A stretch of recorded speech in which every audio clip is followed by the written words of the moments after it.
జనసేన ఆఫీస్కి వచ్చాము. వికలాంగ అమ్మాయిని తీసుకుని వస్తే గులిశెట్టి శ్రీనివాసరావు గారు ఎమ్మెల్యే గారు, తాడేపల్లి ఎమ్మెల్యే గారు ఈ అమ్మాయికి ఒక్క రోజులోనే ఎంబటి సైకిల్ ఇచ్చారు. ఆయనకి మేము రుణపడి పార్టీ తరఫున ఎప్పుడూ ఎల్లకాలం పనిచేస్తాం. జనసేన పార్టీకి మేము రుణపడి ఉంటామని మరీ కోరుచాం.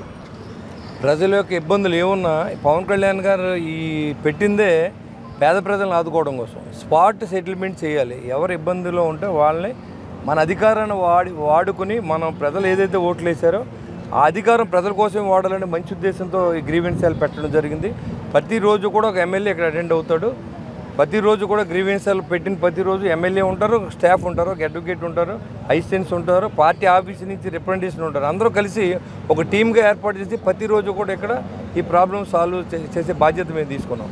ఏదైనా చిన్న మందులు కావాలి, డబ్బులు హాస్పిటల్ పంపించాలంటే ఇమీడియట్గా మేమే సెటిల్ చేస్తున్నాం.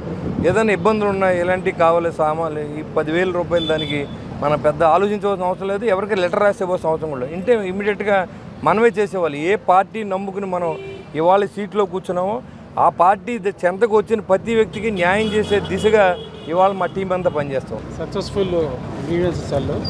ఎందుకంటే రోజు వందలాది మంది వస్తున్నారు, కొత్తలో వేల మంది వచ్చారు. సమస్యలు పరిష్కరించుకుంటూ పోతే వందల్లోకి మిగిలారు. ఇక్కడికి వచ్చే వాళ్ళకి దేనికి ఇబ్బంది పడకూడదన్న సదుద్దేశంతో భోజనానికి కూడా ఏర్పాట్లు చేస్తున్నారు. అది కూడా త్వరలోనే పవన్ కళ్యాణ్ గారి చేతుల మీదకి అది కూడా ప్రారంభమవుతుంది. ఇక్కడికి వచ్చి కంప్లైంట్ ఇవ్వటం, వాళ్ళ సమస్యను చెప్పుకోవడం, తర్వాత శుభ్రంగా భోజనం చేయడం, ఇంటికి వెళ్ళటం, 2-3 రోజుల్లో ఆ సమస్యకి పరిష్కారం దొరకటం. ఇది ఈ కాన్సెప్టు. పవన్ కళ్యాణ్ గారు ఏదైతే అనుకున్నారో ప్రజలకు దగ్గరగా వెళ్ళాలి, ప్రజలకు సేవ చేయాలి.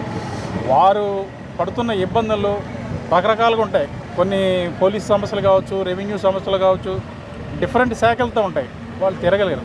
అదే ఇక్కడికి వస్తే ఒకే చోట అన్ని శాఖలకు సంబంధించిన న్యాయం జరుగుతుంది. సో చాలా సంతృప్తిగా ఇక్కడికి వచ్చేవాళ్ళు తిరిగి వెళ్తున్నారు. ఏంటి సార్, రాష్ట్ర వ్యాప్తంగా అంటే 2 తెలుగు రాష్ట్రాల్లో ఇటు మెగా ఫ్యాన్స్ మధ్య, అల్లు ఫ్యాన్స్ మధ్య ఒక వారైతే నడుస్తుంది కదా. ఏంటి అల్లు అర్జున్ చేసిన కామెంట్స్ మీద మీ అభిప్రాయం ఏంటి? అసలు అల్లు అర్జున్ ఫ్యాన్ అనేది నాకు తెలీదు. యాక్చువల్గా ఉన్నది మెగా ఫ్యాన్సే. మెగా కుటుంబం నుంచి వచ్చిన వ్యక్తులు ఎవరైనా ఇడిపోయి పెట్టుకుంటే మేము చెప్పలేం. కానీ ఆ బ్రాంచ్లు అన్ని సామాన్య కంపెనీలాగా ఉన్నదే ఇక్కడ ఉన్నదే చిరంజీవి ఫ్యామిలీ అంతే తప్ప అల్లు అర్జున్కి ఫ్యాన్స్ ఉన్నారని నాకు తెలియదు. ఆయన ఊహించుకున్నాడేమో ఉన్నారని. ఆయన స్థాయి మర్చిపోయి మాట్లాడుతున్నాడు. చాలా జాగ్రత్తగా మాట్లాడుకోవాల్సిన అవసరం ఉంది. నేను ఇవాళ చిరంజీవి గారి అభిమానులు అంతా కూడా చిరంజీవి గారిని చూసుకుంటాను. మీలో పవన్ కళ్యాణ్ అభిమానులు పవన్ కళ్యాణ్ చూసుకున్నారు, రామ్ చరణ్ చూసుకుంటున్నారు. అవన్నీ కాదు నేను పెద్ద పొడుగుని నాకు ఇష్టమైతే వస్తా, లేకపోతే మానే వెళ్ళిపో, ఎవడు కావాలన్నా నేను రమ్మని అడిగామా మేమేంటి? నువ్వు వస్తే ఏంటి, రాకపోతే ఏంటి? 21 పెడితే 20 చోట్ల నెగ్గాం. ఇవాళ నువ్వు వెళ్ళిన చోటకు ఒక చోట కూడా ఓడిపోయింది. ఇంకా మీ నాన్న ఎంపీగా నిలబడితే నువ్వు నెగ్గేసలేదు. మళ్ళీ నువ్వు అందరం విమర్శించడం మంచిది కాదని నేను తెలియజేస్తాను.